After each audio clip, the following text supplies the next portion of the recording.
to you about the leadership role conundrum. I have aspirations to become a vice president of an HR department or be in senior leadership, and I have noticed that all of those roles are occupied by a man. So that made me wonder, why is that? So when you think of a leader, because that's the root of leadership, leadership is defined as a person who guides or directs a group. They are the person in front saying, we can do this, guys, let's keep going, we have this goal, we have this mark we have to reach, and they pull everyone else behind them. They have many characteristics. They are dynamic, they're charismatic, they're great at speaking, they're great at encouraging, they're focused. These are all qualities that even women have, but yet and still they are not in roles that reflect these awesome characteristics. So here are some examples of some really dynamic, some really charismatic, focus-driven women from ancient Egypt all the way to current times. So we have Cleopatra, the Queen of the Nile. She prevented Rome from overtaking Egypt. Then we have Queen Elizabeth I. She was a strong woman. She was the Queen of England when the time when women weren't perceived as being or capable, so they thought, of being a leader of England, the great world leader of England. And then we have Margaret Thatcher, the Iron Maiden. She was the first Prime Minister of England.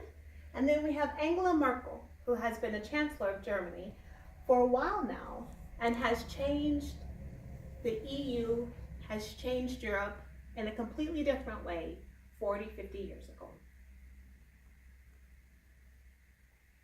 So when I think of it, at the end of the day, it's men versus women. And so traditionally, when we think back, men have always been the ones to go out and come back. They have been the hunters, all the way going back to the Neanderthal times. So they would go, kill the boar, kill the elephant, kill the tiger, bring it back to the women and the children, and the women would take care of it. They would take care of the children, they would plant the plants, they would make sure that the home was a safe and comfortable place. So with that in mind, you can understand why women have always been in that stereotypical role of the nurturers, the ones that stay at home and make everything right.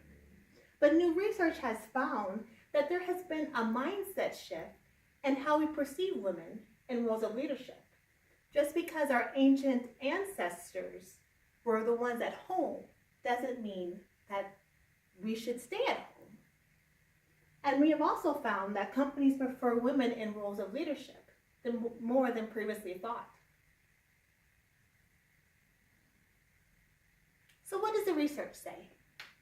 So we have polled, Zigner Folken has polled many companies, many departments, and they have noticed that all the way from the CEO, president, all the way down to the frontline person, that women are preferred over men in roles of leadership.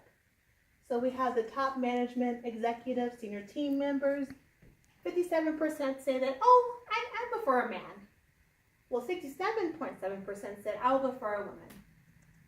Even though at the end of the day, they have the same qualities, women are better at handling those qualities. According to this research, for people to say 55.1% would prefer to have a woman in a role of a leadership than a man. So how can women, with the research, the mind shift change, ancient women being leaders and queens and conquerors, how can they overcome that stereotype today? Well, the first thing is to abolish a stereotype. Just because it's perceived that a woman is best at home, taking care of the kids and not running a CEO company, running a Fortune 500 company, doesn't mean I have to go by that. So women have to stay focused on their dreams and their goals and not be derailed by the naysayers and the glass ceilings. Not all women are great listeners. Not all women are nurturers. Not all women have really good emotional intelligence. We've all been around women in leadership roles who have none of those qualities. So we have to take that idea out of our head and look at, are they able to get the results in? Can they do the job that they are hired for? And start grading people on that instead of if they're male or if they're female.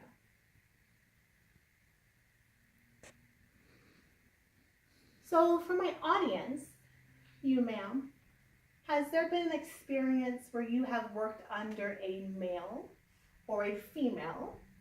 And if so, what was the difference between them? Oh, yes. I've had lots of different experiences with leadership being male and female. The top leadership, there is no difference between male or female. Like we were saying in the previous slides, they were focused, they had a mission, they steered the ship, and how the team was going to get this particular goal done. And I really appreciate that. I've been on some leadership teams where a male will just patronize a female department head, overlook her experience for a less experienced underling male, going back to the throwback of the hunters and gatherers. I've also seen women in leadership who had to try twice as hard. They had to run twice as hard. Their personalities in the boardroom were excellent, but their communication skills, their social skills, it wasn't someone that you want to invite to your house for a party like you would a male CEO. And that's just ingrained in them, I'm sure, from the time they start school, to say, okay, you have to walk around with a big chip on your shoulder because people don't think you need to be there. And so when this female comes in, she's very harsh, she's not flexible.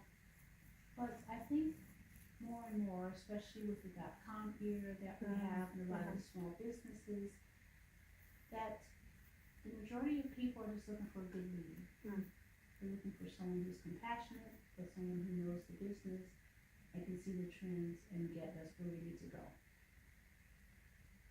Thank you for your input. You're welcome. And so that concludes my leadership role conundrum. Thanks and have a good evening.